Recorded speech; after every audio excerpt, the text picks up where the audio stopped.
अस्सलाम वालेकुम dear students, मैं हूं मोहम्मद बिलाल और आज के लेक्चर में हम बात करेंगे एग्ज़ाम्स की और हम देखेंगे कि एग्ज़ाम्स की तैयारी कैसे की जाए और एग्ज़ाम्स की तैयारी करना क्यों ज़रूरी है। तो बेंजामिन फ्रैंकलिन जो अमेरिका के बानियों में से एक था, उसका कॉल है कि by failing to prepare you are preparing to fail. यानी कि अगर आप तैयारी नहीं कर रहे तो इसका मतलब है कि आप नाकामी की तैयारी कर रहे हैं। तो इसलिए एग्ज़ाम्स के लिए स्टडी करना, उनकी तैयारी करना इंतहाई क्रिटिकल अहमियत का हामिल है।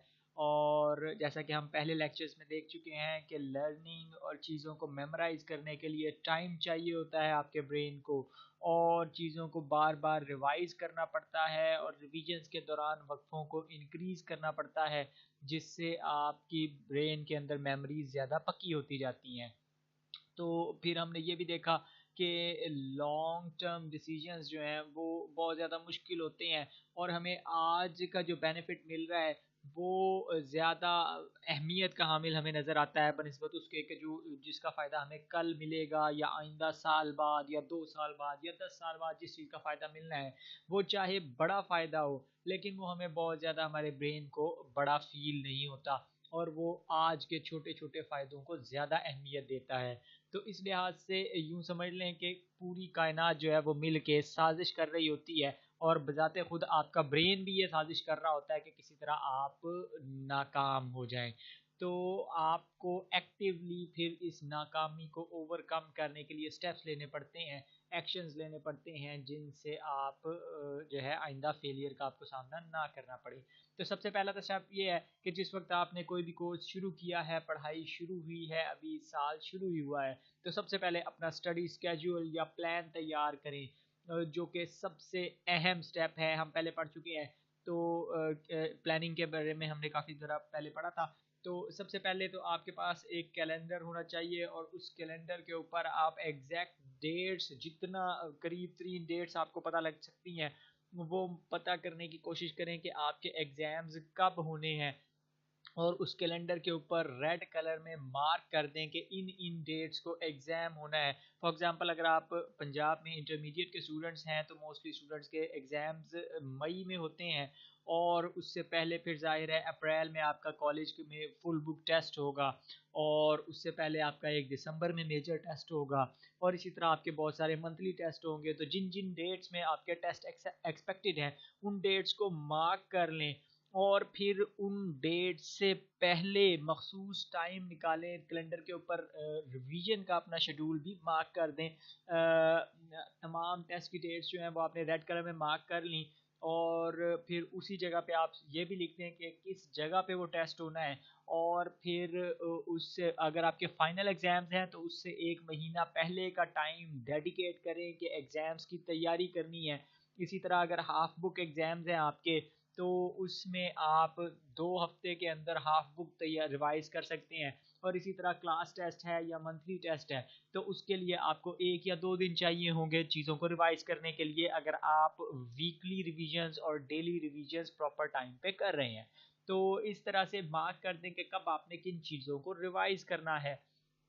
फिर इसके बाद कोशिश ये करें कि जिस वक्त आप एग्ज़ाम देने की तैयारी कर रहे हैं, जिस वक्त आप अभी चीज़ों को सिर्फ याद कर रहे हैं, तो उस वक्त भी कोशिश करें कि बिल्कुल एग्जैक्ट वैसी कंडीशन में बैठ के तैयारी करें जैसी कंडीशन में आपसे एग्ज़ाम लिया जाना है। क्योंकि रिसर्च ये कहती है कि मेमोरी आपकी कंटेक्स्ट बेस्ड होती है। कंटेक्स्ट बेस्ड से मुराद ये है कि जिस जैसी कंडीशन में मेमोरीज क्रिएट हुई होती हैं, दोबारा वैसी ही कंडीशंस में याद आती हैं। मिसाल के तौर पे किसी दोस्त ने आपको बड़ी मुश्किल में कोई मदद की हो, तो आपको वो बहुत ज़्यादा मुश्किल हालात में दोबारा वही बंदा याद आता है। तो इसी तरह आपने अगर चेयर पे बैठ के कोई चीज़ याद की है, तो वो आपको चेयर पे बैठ के दोबारा उसको लिखने में एग्ज़ाम के दौरान आसानी होगी।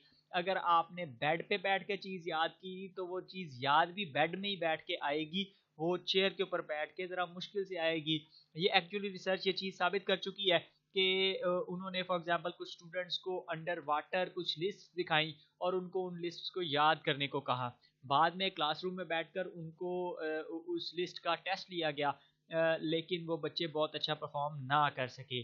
उनको फिर दोबारा स्कूबा डाइविंग गियर पहनाकर उनको पानी के अंदर ले गए, और दोबारा से उनका पानी के अंदर उनका एग्ज़ाम लिया, तो ये देखा गया कि वहाँ पर वो चीज़ों को ज़्यादा अच्छी तरह रिकॉल कर पा रहे थे क्योंकि एक्चुअली मेमोरीज बनी उस जगह पर थी। तो इसलिए कोशिश करें कि चीज़ों को रिवाइज टेस्ट जैसी कंडीशंस में बैठ के करें ताकि आप आसानी से बाद में उनको रिकॉल कर सकेंगे क्लासरूम जैसी कंडीशंस में। फिर ये बात भी आपको पहले से पता होनी चाहिए कि कौन कौन सिलेबस क्या है और कौन कौन सी चीज़ें टेस्ट में आएंगी। अपने टीचर्स से वक्त से पहले इस चीज़ का पता करें और ताकि ये ना हो कि जिस वक्त आप एग्ज़ाम में बैठे तब जाके आपको पता लगे कि ओहो ये वाली चीज़ तो मैंने की ही नहीं थी।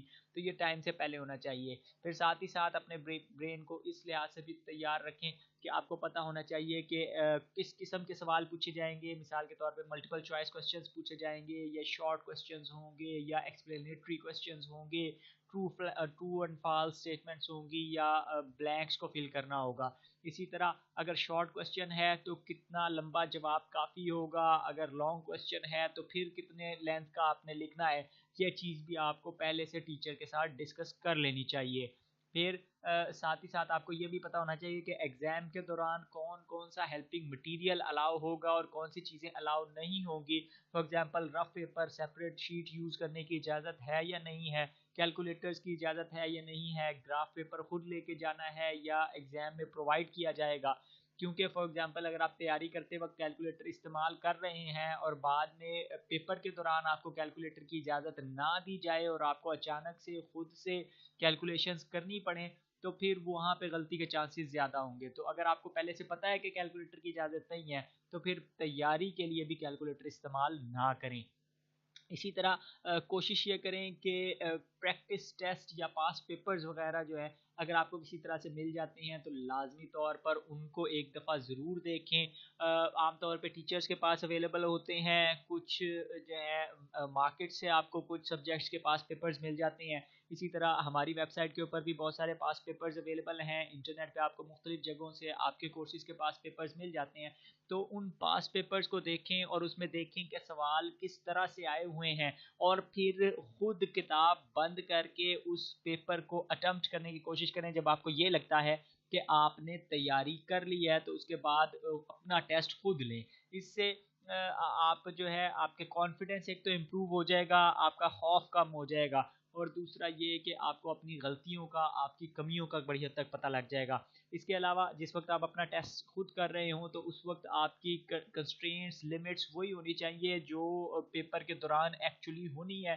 मिसाल के तौर पे जितने टाइम का 3 घंटे का पेपर है तो ये नहीं कि आप घर बैठ के 6 घंटे में पेपर कर रहे हैं।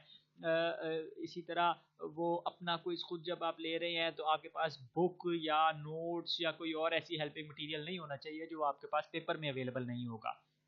तैयारी करने का ये सबसे अच्छा तरीका है कि अपना क्विज खुद लें।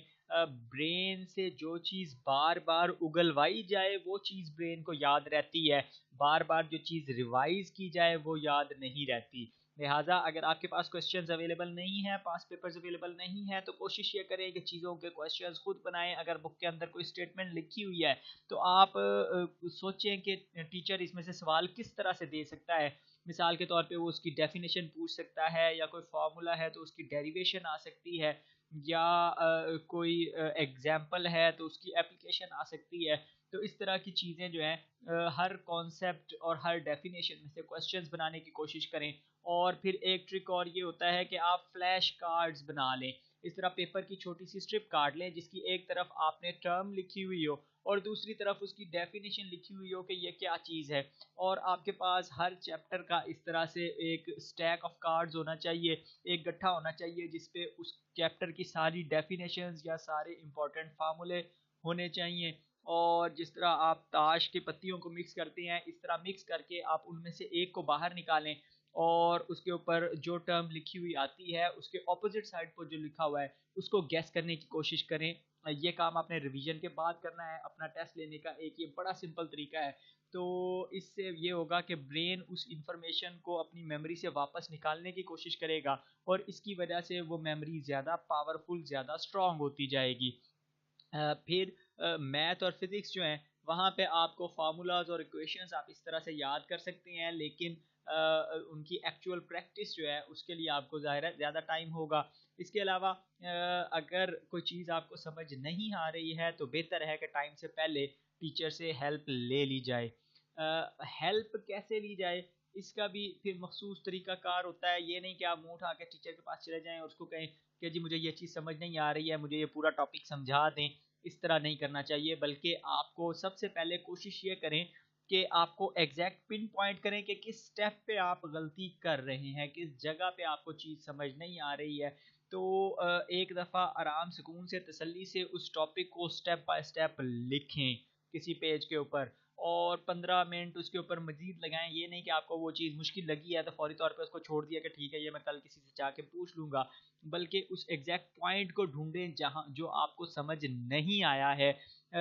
एक्चुअली जब वो आपने स्टेप्स किए हुए होंगे तो टीचर भी देख के जो है वो इम्प्रेस होगा कि ठीक है इसने मेहनत की है, इसने कोशिश की है, तो वो आपको राइट अवे सीधा जवाब नहीं दे देगा कि मेरे पास टाइम नहीं है, बल्कि वो आपकी हेल्प करने की कोशिश करेगा। और इससे ये भी होगा कि कई दफ़ा ये होता है कि जब आप वो गलती कर रहे हो अपनी गलती को ट्रेस करने की कोशिश कर रहे होते हैं तो उस दौरान वो ऑटोमेटिकली आपको समझ आ जाती है। कई दफ़ा आपके साथ ये हुआ होगा, मिसाल के तौर पे आप अपने किसी दोस्त को समझा रहे होते हैं कि यार मैं ये काम कर रहा था लेकिन मुझसे ये नहीं हुआ और ये गलत हो गया, लेकिन वो बताते बताते अचानक आपका आंसर सही निकल आता है।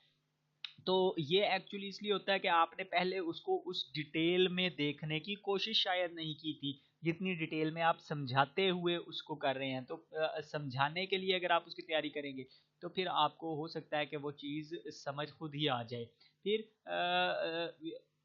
कंप्यूटर जो प्रोग्रामर्स होते हैं वो एक टेक्नीक यूज़ करते हैं जिसको रबर डक डीबगिंग कहते हैं।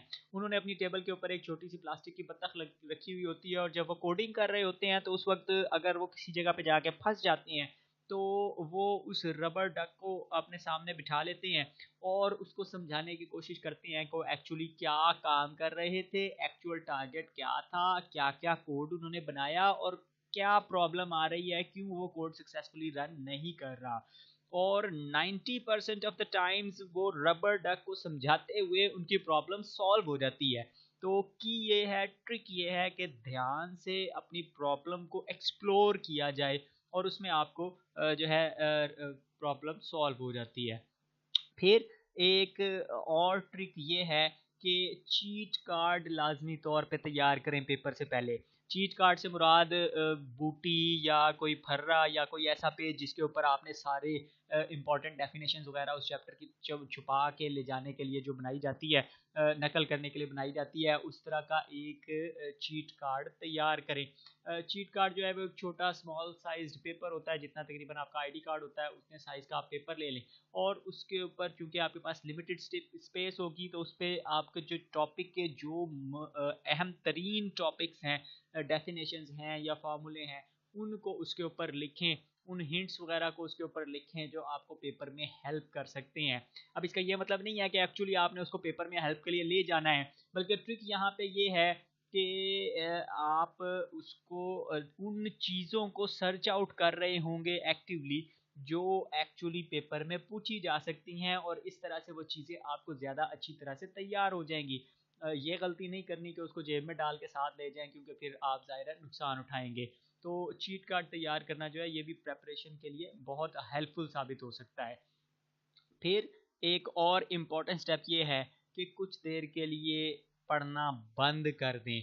जब आपने अपनी रिवीजन कंप्लीट कर ली है, चीज़ों को बार-बार टेस्ट करके देख लिया है, तो उसके बाद अपने आप को कुछ रिलैक्सिंग टाइम दें, अपने आप को शाबाश दें कि ठीक है आपने बहुत अच्छा काम कर लिया है और उसके बाद रिलैक्स करें, छोटी ब्रेक लें। आधा-आधा घंटा पढ़ने के दौरान भी ब्रेक्स लाज़मी है, हमने बात की थी। इसी तरह एंड में भी लॉन्ग ब्रेक्स लाज़मी है और कुछ थोड़ी बहुत एन्जॉयमेंट भी ज़रूरी है। पूरी रेस्ट, रात को सोना ज़रूरी है। उसके बगैर आपको जो है पेपर में अच्छा परफॉर्म नहीं कर सकेंगे। उम्मीद है आपको लेक्चर पसंद आया होगा। अपने दोस्तों के साथ शेयर करें। कोई चीज़ डिस्कस करना चाहते हैं तो कमेंट करें।